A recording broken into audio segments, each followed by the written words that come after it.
What's up, basketball fans? Rick Kamla, the great Mike Conti of Sports Radio 92.9. The Game, of course, home of the Hawks. Now, we have Coach Bud on every Thursday at 10:20 on the court with Coach Bud, brought to you by Delta.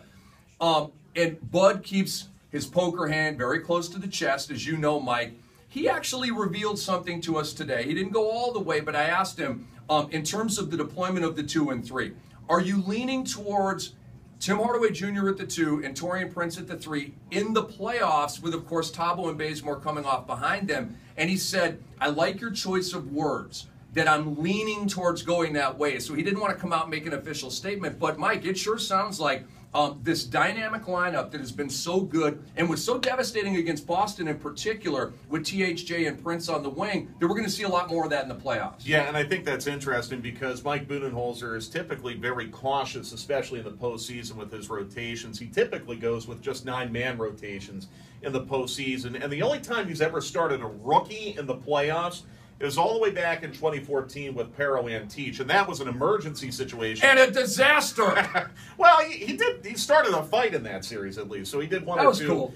Good things in that series. But that was an emergency because Al Horford was hurt. So I was a little surprised to hear Coach Bud tell you that. I thought he would lean more towards a veteran and a good defensive player in Thabo Sefolosha, and that might be the case.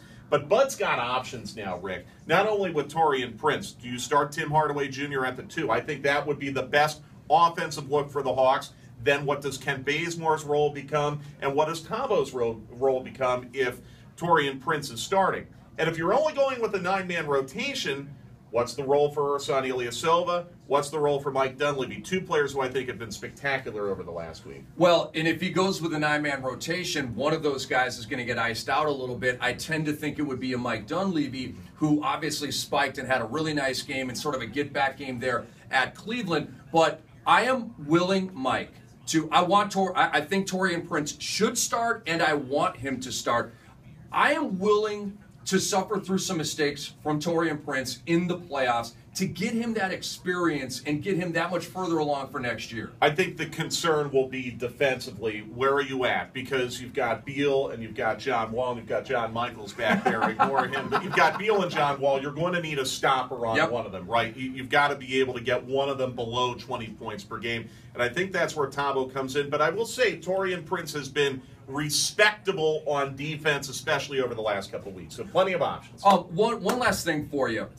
Dwight and Dennis need to activate. Yes. Okay, enough of the one night they're on, the next night they're off. Let's go. Well, Dwight has averaged 15 rebounds per game against Gortat and the Wizards this year. I think he's going to be a big factor in the series. Dennis, now is the time because you're going up against John Wall and Bradley Beal. Remember, pregame coverage Sunday, 12:30 here on Sports Radio 92.9 The Game. Rick and John and everyone else will break down the series during the week. Cannot wait. So, Mike Conti, great job at the pre-hap and post. The legendary Steve Holman on the call. Let's go, Hawks, and we'll see you soon on 92.9 The Game.